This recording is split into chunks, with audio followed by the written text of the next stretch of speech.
platforms. I would say that too. Make sure you're posting on all platforms if you wanna get started in content creation. Don't limit it to just TikTok or just Instagram. Post on everything. It'll take you a few minutes to, like, schedule your reels or posts or whatever it is, but it's worth it because 'cause you're depriving yourself of an audience you don't even know that you could have.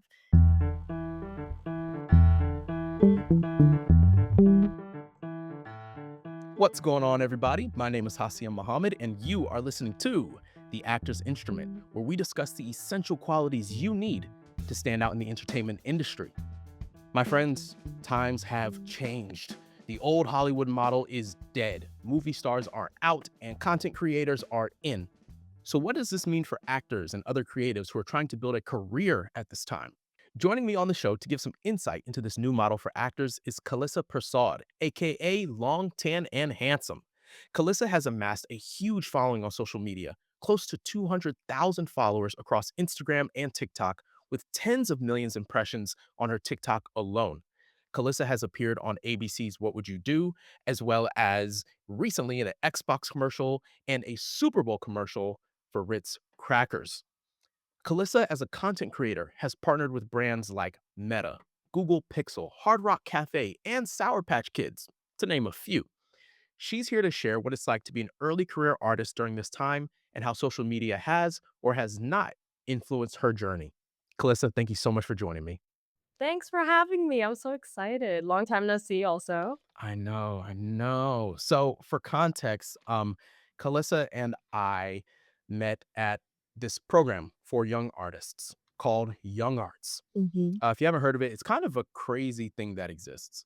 um, in a nutshell, it is this program where artists from across it's like 15 different disciplines from acting to dance, writing, uh, design all come together in Miami for 1 week, all expense paid trip to work with professionals in their industry and put on a show and ultimately build a network that, as we see, lasts for many years to come.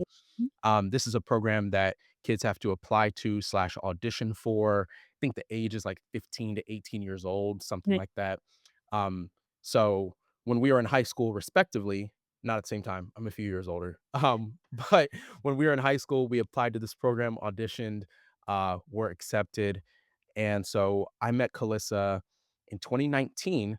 She was doing the program, and I had come back as an RA to keep an eye on all those young, Yes, crazy you were a artists. great RA, and we juggled together. I remember that. Oh my god. Yeah. Yeah, I usually travel with my juggling stuff. Yes, you did have that day, yep. Yeah, and TSA has stopped me. They're like, what's in these balls?" And I'm like, "It's just a juggling ball. There's It's just nothing." whimsy in the balls, Yeah. yeah. Yeah. Pause, oh my god, Jesus. Mm, can we say pause? Can we s anyways, um, so yeah, that's how Kalissa and I met, and since Kalissa has just been on a freaking tear, you've been killing it. I feel like about 2 years ago, it seems like your social media presence just blew up. Yeah, it's been a really wild, weird journey since graduating high school. I went to LaGuardia High School. I studied drama there for 4 years.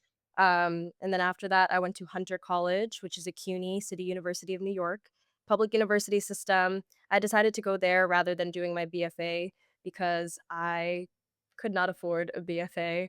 And Mm. I also wanted the flexibility to audition while I was still in school. And I feel like CUNY really afforded me that opportunity. So, in my time at CUNY, I was also going to school during the pandemic, and CUNY decided that they wanted to start a TikTok page where they like were trying to be like funny, but like also informative about like certain things like FAFSA and grants and all this stuff. And I saw their page on my For You page, and I was like, I'm kind of funny. I feel like I should be on this account.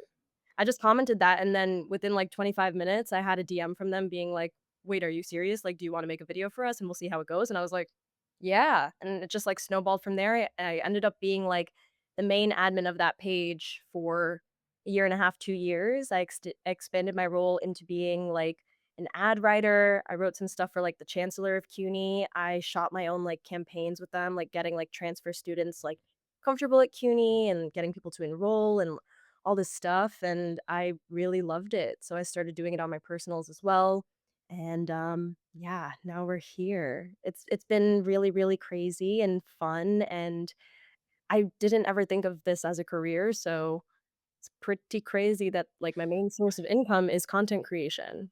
Wow. Yeah. Yeah. That is insane. Wait, let's just go ahead and dive into that. Mhm. Because I didn't know that, but it's good to Yeah. know. Mhm. So how does this work? Is it through like brand partnerships? Yeah. Um, So, that's how I make money with content creation. There's a lot of people who do, like, affiliate stuff, which is, like, if a girlie's wearing, like, a pair of sunglasses, they, like, link the sunglasses, people do that. I don't really do affiliate deals because I don't really see myself as an influencer. I see mm, myself more as a creator, and when I do work with brands, it's brands that I just enjoy. I work a lot with, like, food and beverage brands because, like, I gotta eat and I gotta clean. there we So, I go. like things that I can, like, organically incorporate into my life, and Mhm, that's where I started, like, writing, like, sketch comedy, I suppose it is. But it's funny because like, my normal content is not that at all. My normal content is just kinda like slice of life, whatever I want for the day. I'll wax my mustache, I'll travel, I'll do, like, funny trend videos, but when it comes to branded stuff, I do definitely, like, flex that writer-actor muscle, which is really interesting. that's what's up. Now, can you speak a little more because I know this is a thing a lot of us are struggling with, the Mm. whole, like, to be an influencer or not to be an influencer. Yeah. How do you differentiate between influencer and creative, as you said? Right, I think it's just 2 different parts of my brain, like, when I'm doing a self-tape or an audition or prepping for that, like, I feel like I tap into my LaGuardia young arts self, and I'm that again, and I'm, being very conscientious about, the text and tactics and objectives and all those things, and, like, my actor brain is on, and then when I do content creation, I feel like I am able to see it from a more, like, removed perspective, if that makes sense, because like, it just doesn't I don't wanna say it's not serious because it is. It absolutely is. The work I do is very serious, but it is also, like, a little silly. And Uh it is Make different, if Yeah, nothing like else, it's making, like, a different. 30-second video about, Sour Patch Kids, for example, like, I worked with them, is very different than doing, like, a 30-second commercial for Xbox. Like, it's Mhm, just different parts of my brain that get access because, like, I just think the actor part of myself has, started developing since I was, like, 14, and mhm. so there's, like, a little baby there that, like, needs protecting, Yeah. whereas, like, I feel like my content creation self, I came into it at an older age, so I feel like Mhm. that groundedness is just different, if that Sure. makes sense. Sure, sure. Now, you said you came into this at an older age. You're still very young, Yeah, Kalissa. I'm quite young, yeah, I'm Quite young, yeah. mid-20s, No, I know, uh, I'm 23, but, like, I don't know, low sometimes, 20s. yeah, I feel like I'm, like, 80 sometimes, like, performing arts, like, puts some years on you, man, like, it's a really strenuous thing, and I don't think that young people should have this many life-changing opportunities presented to them and then pulled away from them, like, it just puts years on your life, for real, I know you know. Yeah, yeah. And I just don't feel that way with content creation, it feels like there's not as much at stake, if that makes sense. Like, it's because Mm, I'm my own boss, I'm in charge of what I do, I pitch myself for campaigns, and it's mhm. really just all me. Whereas, like, with acting, I feel like it's very, dependent on, like, a lot of other moving parts that are Yeah. completely out of my control, and there's a lot of anxiety that comes from that, that I don't have to deal with content creation. Wow, that's fascinating. I love that perspective. The control versus not control, the pressure versus, no big deal. We take our careers obviously very seriously and Right. the art, and we all want to create art and the art making. And like you said, having opportunities taken from you, Mhm. or not presented to you to begin with, it's Right? tough. It's Mhm. tough. Um, Now, I'm sure a question on everyone's mind, is how much money can one make? Like from this content creation and these brand partnerships. I'm not gonna you don't have to tell us like literally like, "Oh, I made this Right. much." But like I like would like to know ballpark, like could you give us like a high end, low end on like what Yeah. like an average deal looks like? Yeah, I mean, here's the thing is, like, it's case by case basis for everything. If I'm Mhm, working with someone like Coca-Cola, right? Let's mhm, say, like, if I'm working with a big brand like that, like, I do charge them more than I'd charge, like, a small business, like, a women-owned POC business. Like, I'm not gonna charge them maybe I won't charge them anything if I really believe in their product. Like, it really just depends. mm, I found that early in my career, I was kinda just, like, guessing, like, I didn't know what rates looked like or usage or any of those things, and for, like, my first 2 deals, I was just working by myself, and my boyfriend, he's a content creator. He's been a content creator for like 10 plus years. So I was getting a lot of my insight from him, but it's also different because he's Canadian. So like the way that they Mm. view things is very different than like an American perspective. Similar enough that I felt like I had a place to like work off of, Mhm. but it just was different. He also has many years of experience. I was just kind of getting my foot in the door. Like I didn't know how you price something. Now I've worked with like different management companies, different kinds of people, and they were coming up with rates for me, Mhm. and I wasn't really questioning the rates so much because I was like, "Well, they know better than me, like, I don't know what I'm doing really." But now I feel like I'm at a place where I have so many creator friends, and we constantly have conversations about what we're charging for this or that or the other thing, but usage is a huge part of where a lot of creators make money. So, if a brand wants to use my video for 2 months, the way I typically price it is I do 20% of my rate, if that Per makes sense. per time the ad Per month. runs. Per Yeah, oh, per month, okay. yeah, so it's 20% per month of the initial rate that I gave. Mhm. That rate being what I charge to, like, make the video in the first place. Right. And that can be it's thousands of dollars for me because 'cause I've Yeah. acquired, like, this audience, and I put a lot of work into my videos, and the production value is just at a different place than when I first started. Mhm. So it's made me a more confident person, like, to be able to be like, "Oh, okay, yes, this is how much I'm worth." And Yeah. then, you negotiate and you go back and forth, "Let me know if you need any flex here, blah, blah, blah," like, you do all Yeah, that, yeah. and a lot of the times you don't get what you ask for.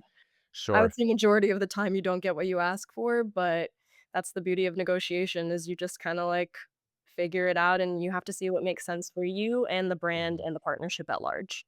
Mm. Okay, so that's really cool to know. Oh, and just for context for folks listening who maybe aren't as familiar, this sounds similar to like what commercial contracts look like, where Yes. it's like you get paid upfront for the work you do.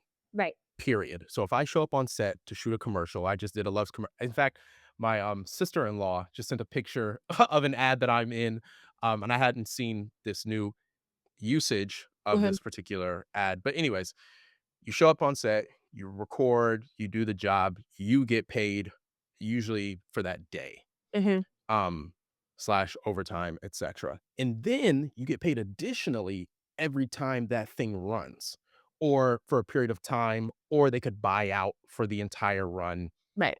for like the rest of time, if that's how you negotiate the deal. So just to clarify, you get paid up front. So if you do the work, you get paid no matter what. If it doesn't run, you don't get paid anything. If it does run, you get paid usage based on what you negotiate. Right. Yeah. And Yeah. then also, like, they pay for again, it depends on the brand, but I've had brands, like, pay for exclusivity, so meaning I can't Ooh, work for any of their competitors. sure. And then I've had brands also pay to have, like, a link in bio to shop their product. Oh, that's interesting. So, Okay. yeah, those are not as much as the usage fee, but Yeah. it's something to add on if you feel like you've had so many, I don't know, gummy brands come to you. Yeah, yeah. And Sour Patch says, "Hey, I want exclusivity for 3 months," then you have to price that exclusivity accordingly. Heard. And that is a difference between, your typical commercial contract, standard commercial contract, because usually they'll say like, yeah, you can't have worked with a competitor in this amount of time, Right, but they're not paying you for they're not necessarily paying you.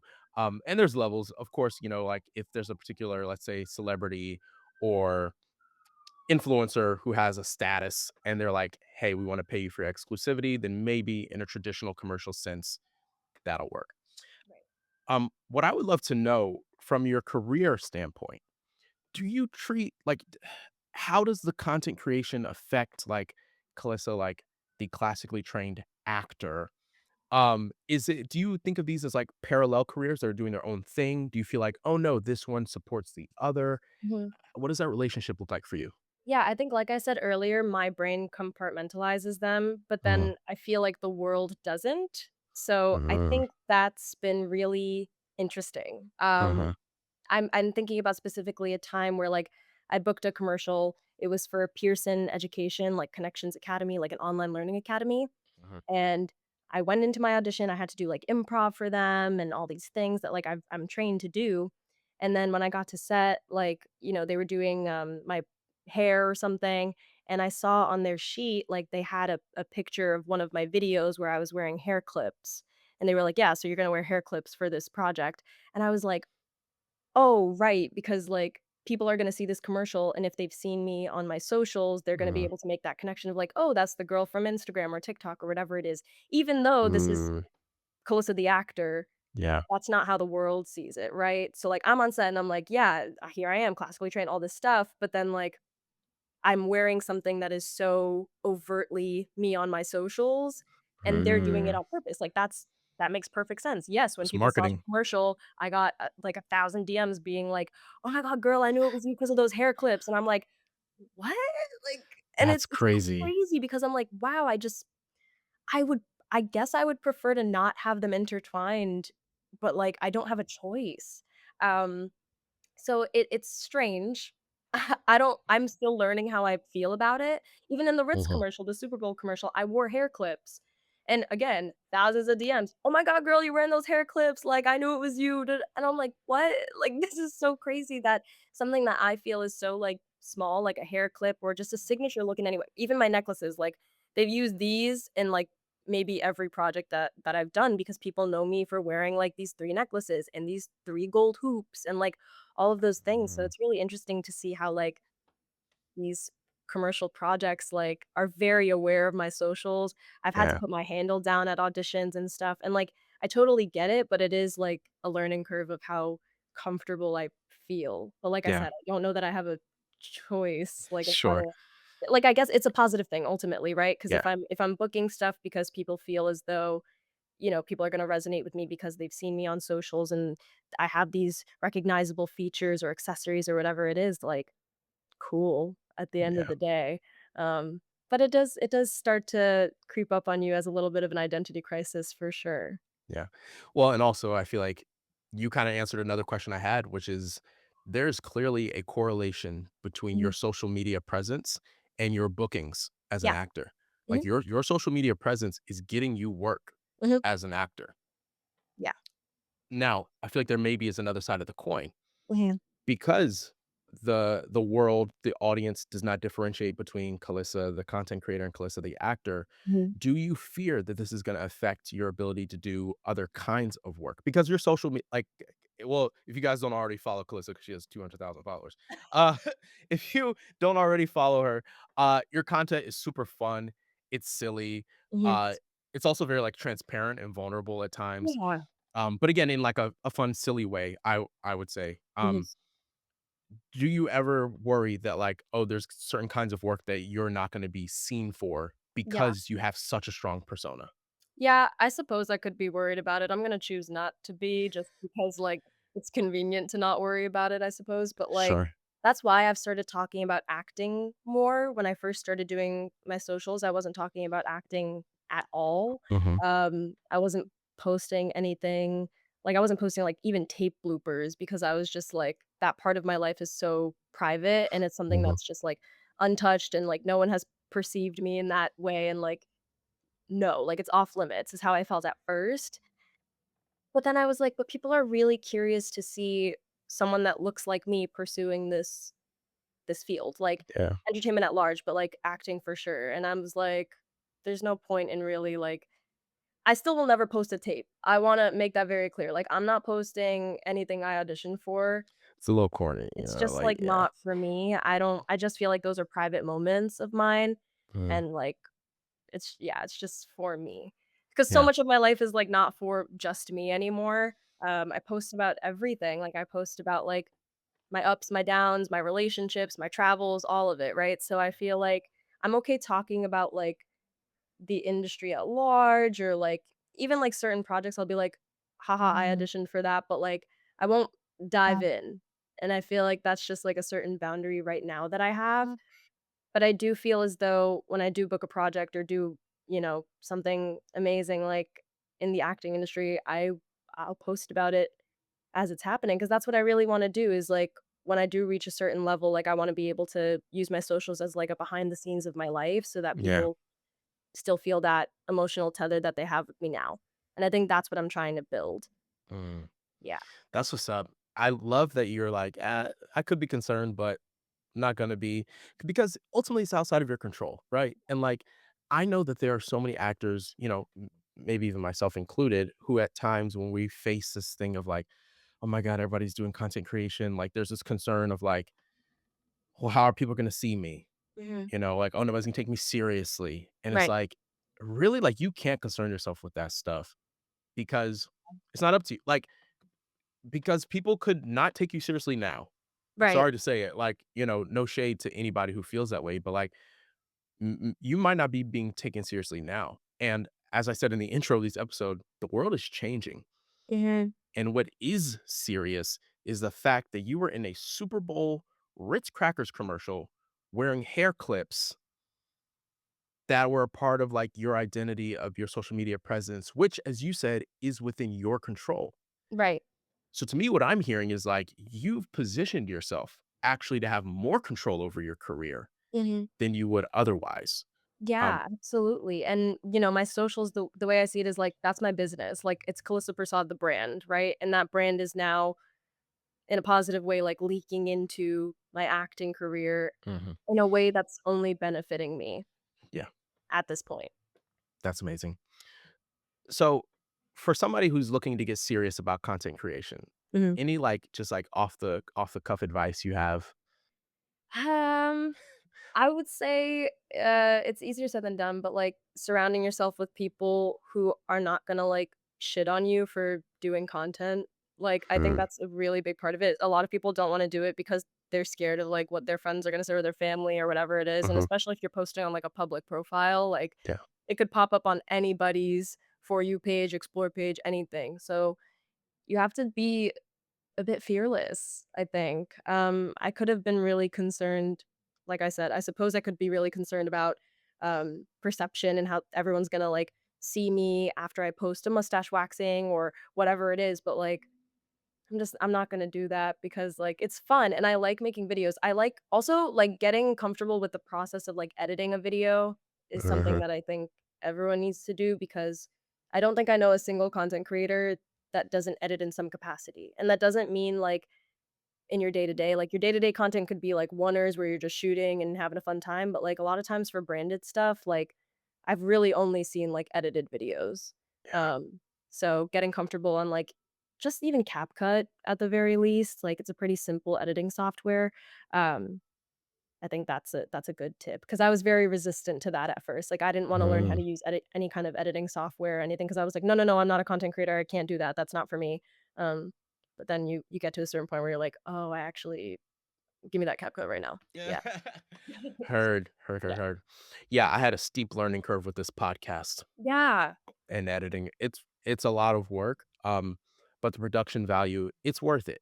Yeah. You mentioned production value at the top, and like if every show I record can be like 1% better, and I'm sure you probably feel similarly about your Mhm. content, it makes a difference. Yeah. Now, how strategic are you with planning out your content? I know some folks use like content calendars, Mhm. some folks like batch create just like a ton of stuff in like one day and they'll use it to post for weeks to come. Uh, Yeah. is that kind of the place you're at, or are you just, more spur of the moment? I think when I was focused on growing my account, which was like 2023 is when I started cross posting on all platforms. I would say that too. Make sure you're posting on all platforms if you want to get started in content creation. Don't limit it to just TikTok or just Instagram. Post Uh-huh. on everything. It'll take you a few minutes to like schedule your reels or posts or whatever it is, but it's worth it cuz you're depriving yourself of an audience you don't even know that you could have. Um Uh, a prime example is like India doesn't have TikTok, so like it's helpful to post on YouTube Shorts and Instagram Reels. Okay, I will ah. say that. What was your question again? I just had Also, to get that point I out. didn't know India didn't have TikTok, but Yeah, anyways, we they're not almost didn't have TikTok, so I I know, guess not yeah, that crazy. but it's, like, illegal there. They got rid of it, like, many years ago, I think, at this point, and me being Indian, like, yeah, I Yeah, wanna have yeah. some contact with my Indian audience, but even, like, my boyfriend who's white and Canadian, like, one of his top demographics is India. Yeah. That's fascinating. Mhm. Word. Uh, Yeah. but but the question was, Yes. how strategic are you with planning Oh, out your yes, content? yes, yes. So when I was focused on growing my account in 2023 to 2024, I was planning a lot more strategically, I suppose, like but, like, not even. Like, I had a Google Doc where I was like, "Okay, like, post trend video today, post mustache wax tomorrow, post, I don't know, outfit video whatever. Uh-huh. There was a point where I was posting twice a day, every day for, like, a month, which I found was not sustainable for me because I was trying to keep that spontaneity that I usually have, and I still have it today, like, I try to whatever you see me post on a daily basis, I've filmed that day more often than Oh, not. wow. Okay. Because I do like to keep it very, like, fresh and current. I don't like posting things that I made, like, a month ago, Mhm. unless it's, like, a trend video or something like that, but even then, like, I just like to make sure my audience feels like they're with me now. Uh-huh. Um, so I'll come up with an idea usually in the morning, shoot it by, like, noon, and then it's posted by 5 PM. I post every day at 5 PM. I'm super consistent about that because in my head, I'm like, "Oh, that's when people are getting out of work and they're starting to Uh-huh. scroll their phone and stuff like Yeah. that." So and I've worked in, like, corporate social as well, so, like, I know when I would leave my job, I'd be like, "Okay, I've been doing corporate social all day, let me just go on my own For You page now and scroll that in Uh, peace." So that's kinda where my strategy came from, and I feel like it's just good to be consistent. Posting on a daily basis if you mhm. wanna grow is what I would recommend. Now, you spoke about cross posting across Vis platforms. Do you curate content based on the platform, or for your content, you're just like schedule it across same video or Yeah. whatever? Yeah, Heard. that's what I do because I mean, like, with YouTube Shorts, sometimes I slack because, like, I don't have as many followers there. I think I have 11,000 subscribers on YouTube. I have 66K on TikTok and 129K on Instagram. Uh-huh. So, naturally, just, like, you feed into the one that feeds into you. Yeah, sure. So I make sure that I post on Instagram first every day, Mhm.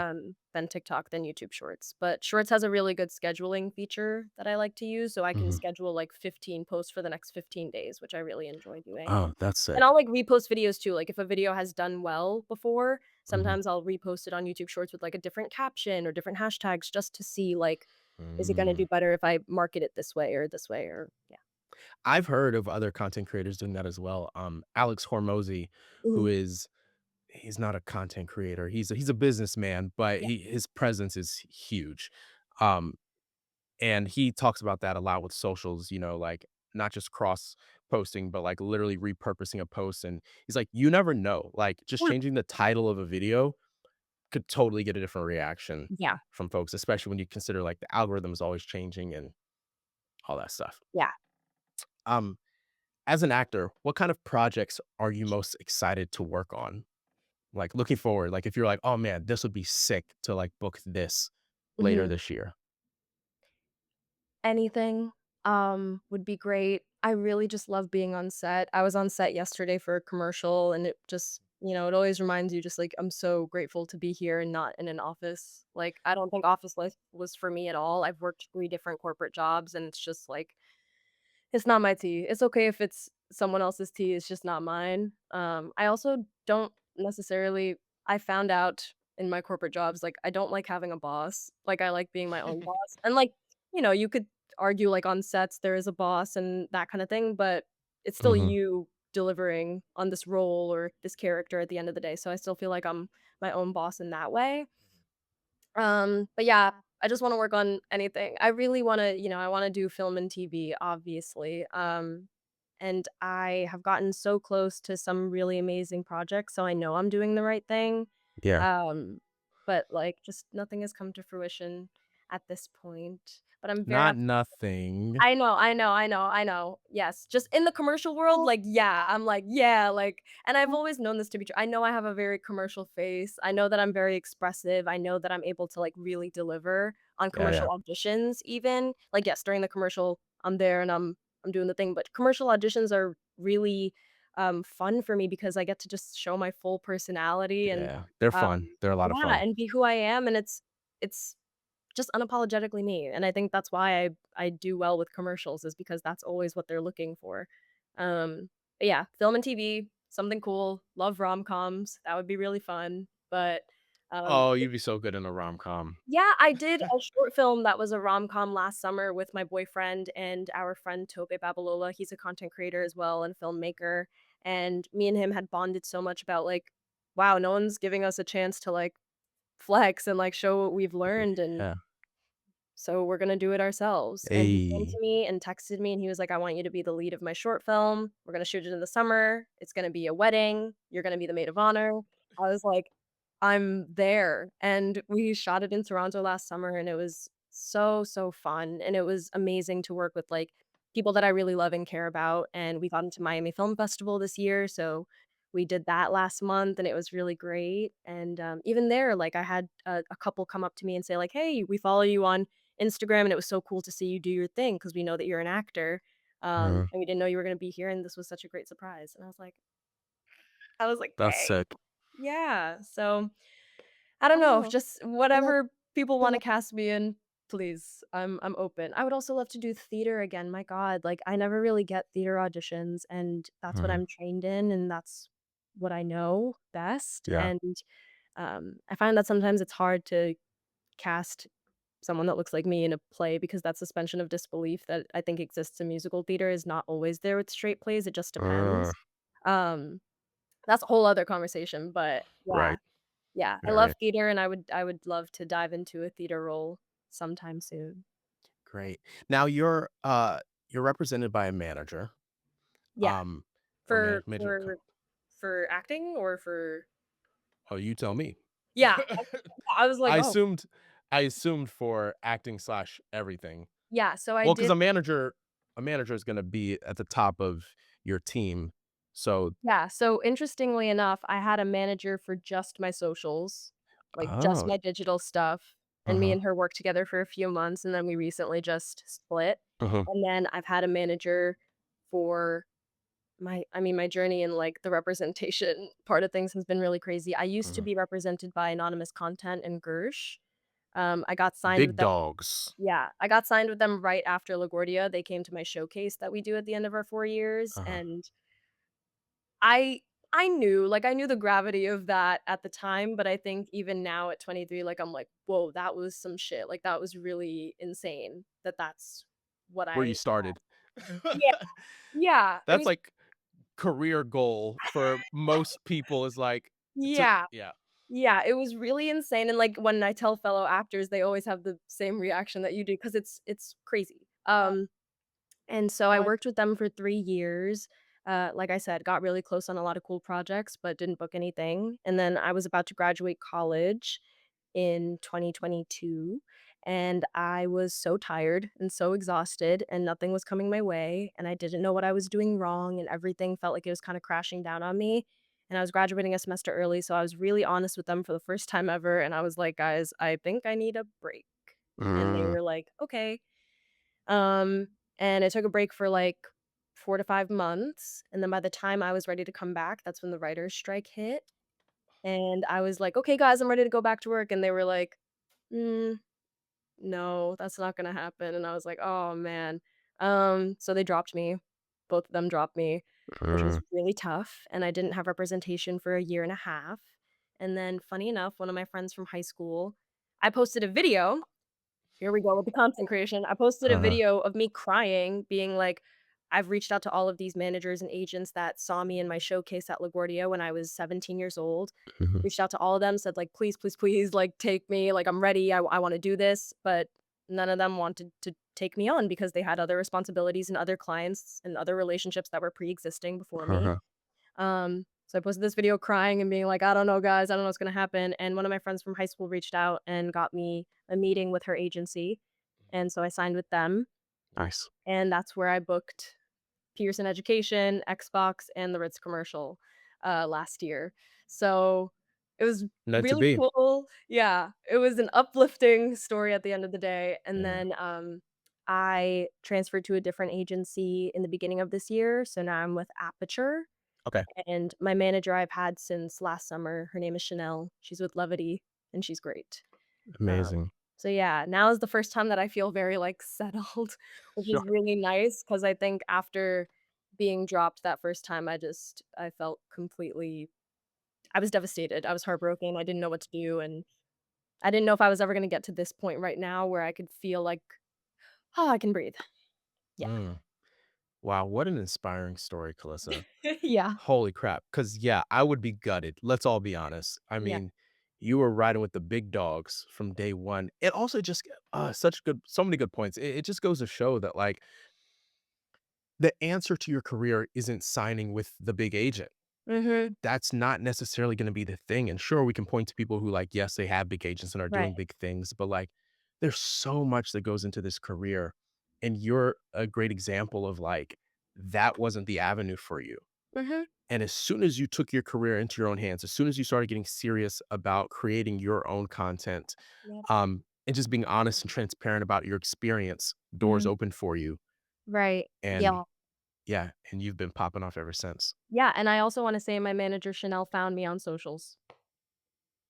Listen, folks, I've had some other folks on here talk about social media. I think the signs are clear. We gotta do better. We gotta have a presence. But also I think I love what you distinguished in that like our art, like our acting and our content creation can be different things for us. Mhm.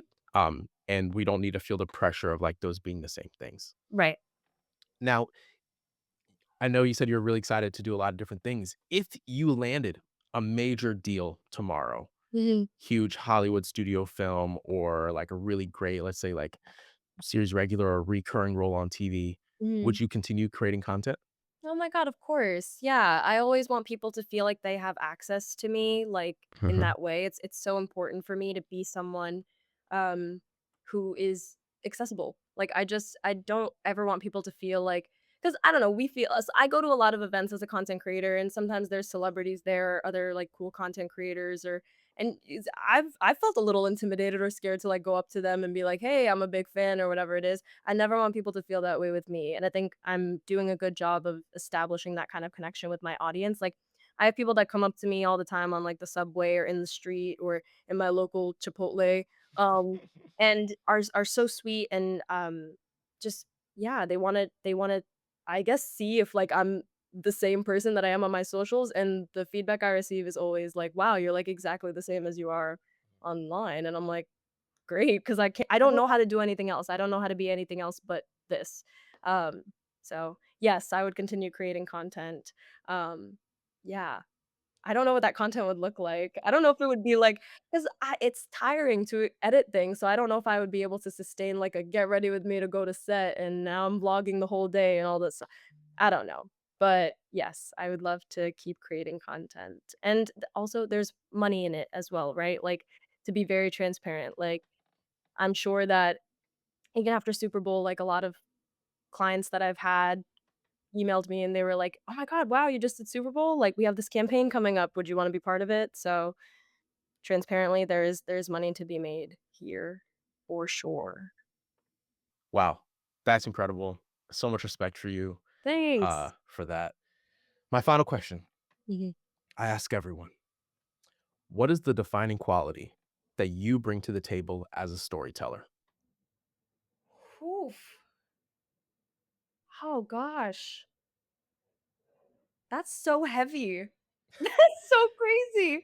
What makes you Um, special? What makes you different? I said it before, I'm unapologetic in everything that I do.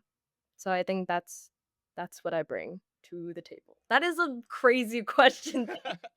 That's so wow, yes, I am unapologetically me.